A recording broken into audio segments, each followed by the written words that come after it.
great college basketball game, very entertaining, both teams playing very hard and very well.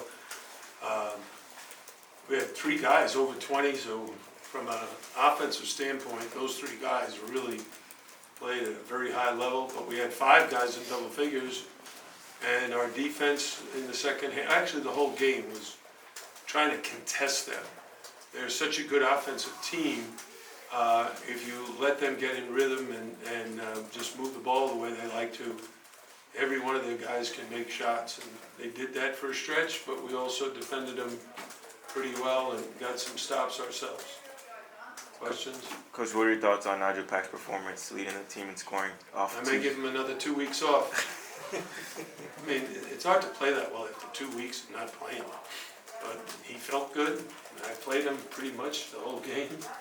Played 35 minutes, which is shocking, but he was playing great. It was hard actually to take him out, but he's a great shooter and a great point guard and a great teammate, so hell of a game for him to come back with. Jim, was it just law of averages? I mean, first half, open looks would rattle out. Second half, you guys made everything. Is it just, that's just the way it goes? I just think good shooters make shots, but they don't make them all. And sometimes they have bad games when they don't shoot well. But overall, when you're playing that well defensively, you're not thinking about shots. You're just playing so hard that the shots come in rhythm. And that's what happened. In the first half, we were dribbling a little too much. So at halftime, the coaches in our conversations were talking about, we've got to get the ball moving in more touches. So we did a couple of different things and got him going. PJ and Gerard combined for 35, but they didn't get a lot of the shots they want. How good, I mean, even though they got 17 and 18, how happy were you? Did you see Nigel Pack guarded Joe Girard until the second half, and who said, well, we switched him over to Wiggins, who's 6'10", and we put our freshman Keyshawn George on him, and he did a terrific job. So when a freshman like Keyshawn George is improving at that end of the floor, then it allows him to play with tremendous confidence on an offense. And here's another guy, he played 37 minutes, and he's only 4 for 12, but all 4 of those were threes, so he had 12 points on basically 12 shots. That's 1 point per possession, 1 point per shot taken, and we take that every time from him. Jim, you've been stressing defense and sharing the ball. We led them in assists, we were in single digits in turnovers, and we out-rebounded them. You had to be very pleased with that. That is great. The 9 turnovers, I don't know, the last game we had single-digit turnovers, but against a team of that caliber who plays that kind of defense, great job. And again, think about it, we played without our leading scorer, Will Poplar. And, other guys stepped up. Christian Watson came in, played half the game, and did a really good job. He didn't score any points, but without him, no, we don't have anybody to rest those starters. A.J. Casey came in, did a really good job. But, in the second half, those 5 guys played a majority of the minutes and did a tremendous job. I never took Norshad or Matthew Cleveland out for that reason. They just were playing such good basketball at both ends.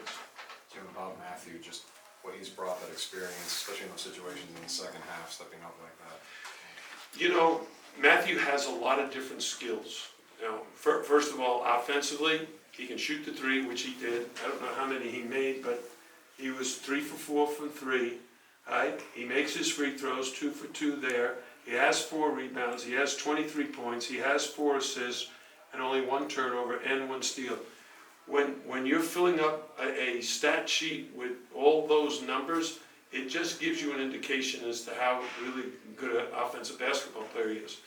In addition to that, we can't succeed unless he's then defending and rebounding, which he's done a very good job of. How fun is it to coach a team that has, like, look at tonight's box, all 5 starters either had 7, 8, or 9 rebounds and assists combined. Like, everybody's doing something on both ends. How nice is that to see? How valuable is that? How crucial is that? It's basically them making our philosophy a reality. They're doing everything we asked them to do. We asked them to defend and rebound better. We did that. asked them to share the ball and more assists and fewer turnovers. They did that. We asked them to run offense with pace and space, create openings for our shooters and openings for our bigs. We did that. So from start to finish, this is a great game, but it's only one game. You know, now we got to go on the road. So things are, I think, off to a good start, but instead of 19 games, now we got 18. Oh, it's a marathon, not a sprint. Coach, you talked about your team being a young team this week. How much did you see your team grow in this game? Yeah, I thought we played like a mature team tonight.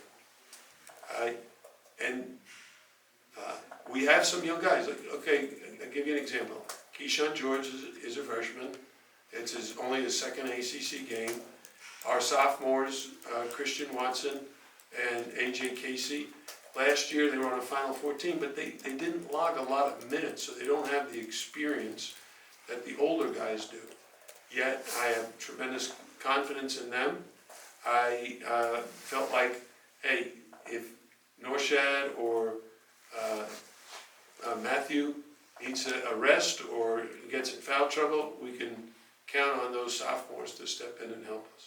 They showed zone, I think you were up 6, they showed zone and you called the timeout just before the under 8. And Matthew got the turnaround to make it 8, and it just seemed like everything was easy at that point. Was that what you drew up in that Yeah, timeout? well, And I drew up on it. I didn't draw anything. what What offense we requested. called, when we called the timeout, the first offense that we ran had Nigel cutting to the middle and catching it and shooting a jump shot, which he made. Right? They made an adjustment on that, so the game is like a chess match. So, okay, if they make the adjustment, now they're sticking with him and matching up with him, he's not gonna be open every time. So we switched our offense. So that Matt was flashing in there and not Nigel. Matt got in there, it's his decision then. Shoot it, pass it, drive it, make a good decision, and he did. He just flashed in there, turned and faced, and buried a 15-foot jump shot.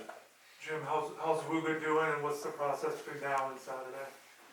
You know, yesterday he was limping, so I wasn't counting on him for today, but then at like noontime, I was hearing he might play.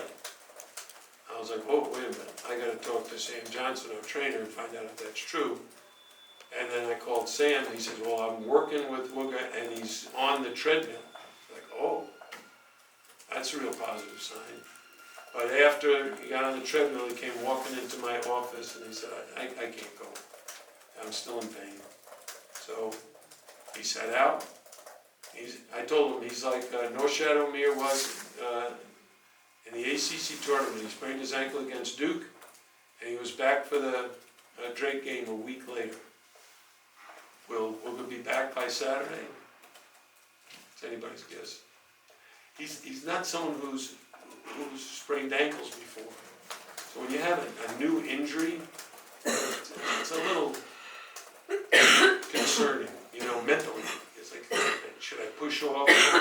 Not? Should I accelerate? Should I jump? So hopefully he's ready, but if he's not, hey, the guys who played tonight have to do it again.